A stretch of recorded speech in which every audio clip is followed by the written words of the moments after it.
Le 242, Monsieur Rome. Pardon, Madame Conway-Mouret. Oui, Monsieur le Président, Madame la Ministre, Monsieur le rapporteur, mes chers collègues, avec le présent amendement, nous souhaitons rétablir la rédaction issue des travaux de l'Assemblée nationale, car elle respecte un principe fondamental qui, jusqu'à présent, s'est toujours appliqué concernant les données personnelles. Le droit sur ces données personnelles est un droit subjectif, un droit de la personnalité, c'est-à-dire attaché à la personne. Étant considérée comme strictement personnelle, la famille n'a pas la possibilité d'avoir accès aux données du défunt concernant l'émission, la consultation et la manipulation de ces dernières. De ce fait, le droit sur les données personnelles n'est pas un droit transmissible pour cause de mort, sauf considération particulière et strictement limitée. Il en est de même concernant une potentielle atteinte à la vie privée du défunt.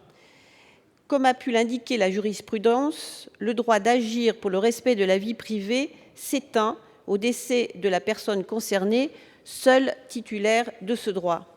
Dans ces conditions, il convient d'éviter toute assimilation hasardeuse avec le droit pour les héritiers de faire respecter la mémoire du défunt.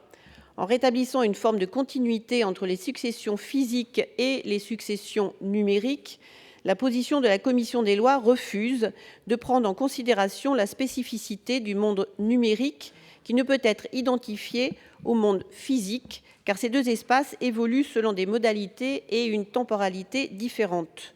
On peut gérer de manière identique des photos ou du courrier papier et des images ou des écrits numérisés et figurant dans un traitement de données. La situation actuelle n'est pas satisfaisante, il faut en convenir, et le rapporteur de la commission des lois a soulevé plusieurs inconvénients pouvant survenir en cas d'absence de directive.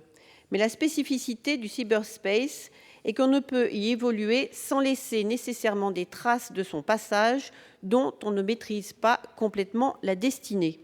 Cette situation appelle un changement de culture et une prise de conscience que, de fait, nous produisons un capital numérique qu'il est nécessaire de gérer.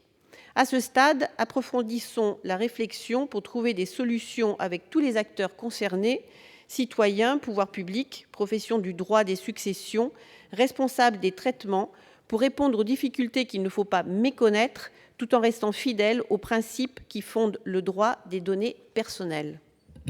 Chers collègues, avis de la commission, monsieur le